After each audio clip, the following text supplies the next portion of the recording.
ministry and love for God inspire us to deepen our faith. You are more than a pastor, you are shepherd, a friend, and spiritual guidance. Thank you for your unwavering commitment, dedication, and passion as pastor in Doro Faith Church in this place. On behalf of the whole congregation, we would like to say thank you and God bless you. Pastor Vladimir and Pastor Christine Joyce, thank you po. Kulang ang salitang pasasalamat. Kulang po yung amin pong ikinayak na ito kumpara po sa kaluluwa na inyo pong inilapit sa paanan ng Panginoon. Ngayon po, may box po dito. Kayo po ay pabubunutin po ni Brother Marvin. At ito na po yung mic para po basahin. 3 lamang po yung inyo pong bubunutin. Marami po yan, pero 3 lamang po sa ngayon. And then, sa bahay nyo na lang po itutuloy yung mensahe po basahin ng bawat isa. Muli po, ang buong kongregasyon po ay binabati po kayo ng Happy Pastors Month at ngayon po ay Happy Pastors Day po.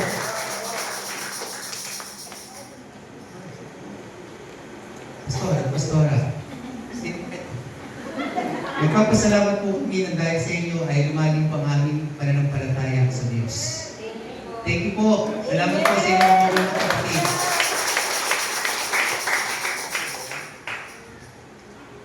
Pastor, Pastora, maraming salamat sa inyo at ako po ay natututong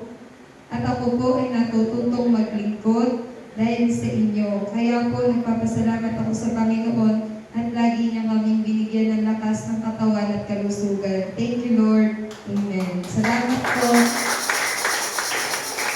Kilala ko po ito eh. Kilala ko po yung membership ni Auntie. Kaso hindi ko po talaga...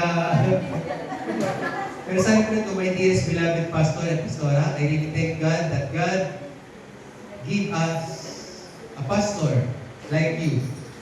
Your teachings, your preaching, every Sunday to understand. Basta yun lang po yun. We really love you. Salamat po, Auntie Maria.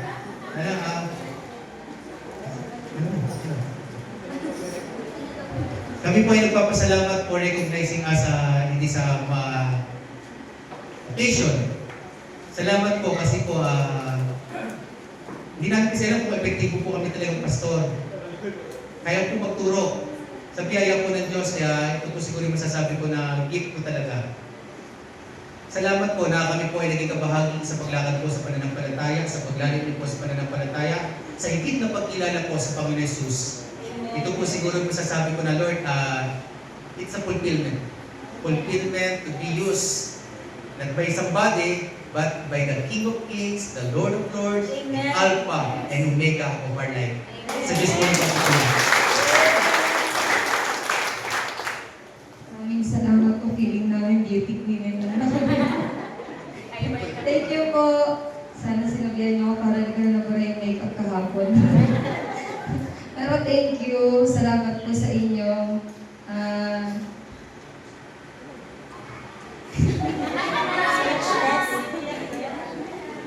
Salamat po kasi hindi namin alam kung paano kami nakaka-influensya sa inyo sa pananampalataya namin sa Diyos. Pero masaya po kami pag nakikita po namin nagpapatuloy kayo at nadaragdagan tayo. Kamalawa kayo. Hindi po sa lahat ng pagkakataon ay nakakasahan niyo po kami. May mga pagkakataon talaga na hindi po namin kayo makater ng maayos at hindi po namin makausap isa-isa. Sabi ko nga po dun sa isa namin nakausap, ang hirap pala pagka biglang rami yung miyembro. Kasi hindi mo one-on-one na kausap lahat. Pero hindi man po namin kayo nakakausap, yung iba po dyan, mahal po namin kayo. At pag wala po kayo, hinahanap po namin yung presensya niyo. Kasi kilala na po namin kayo. niyo po isipin na, ay parang baliwala naman ako sa church na yun, hindi naman ako pinapansin. Ang totoo po ay mabilis lang po kayo kumaalis pag linggo. Kasi parang benediction pa lang, nakasabit na yung bag nyo para go na.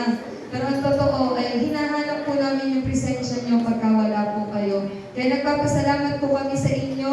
Yung suporta niyo pa lang po sa gawain ay malaking katuwaan na po sa amin ni Pastor kasi may mga naaasahan na po kami pagka wala po. Ay, may naaasahan po kami pag wala rin po kami. Dahil meron na po kami mga nakakatuwa. Ang dalangin ko lang po ay hindi lang po tayo. Yun pong pinagpe-pray po namin ni Pastor na makapag-church plan na po tayo ay loobin po ng Panginoon mangyari na po iyon. At salamat sa Panginoon. Iba-iba po kayo ng ugali. Minsan, may parang call center na kami sa bahay kasi kanya-kanya ng tawag, kanya-kanya ng chat ng problema. Pero huwag po kayong mahihiya.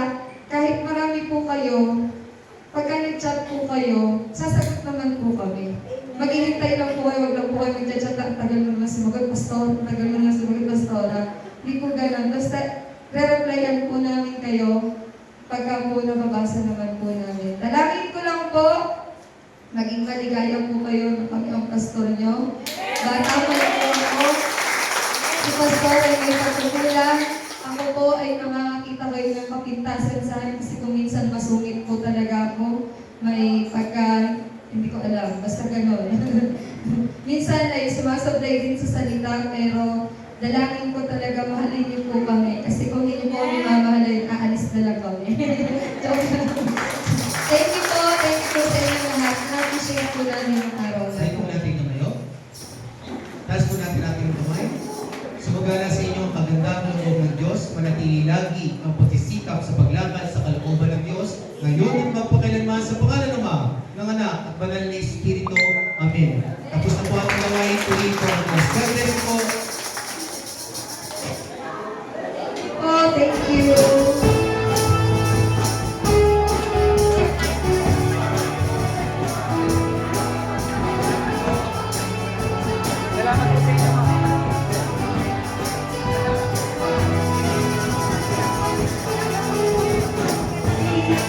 Salamat po.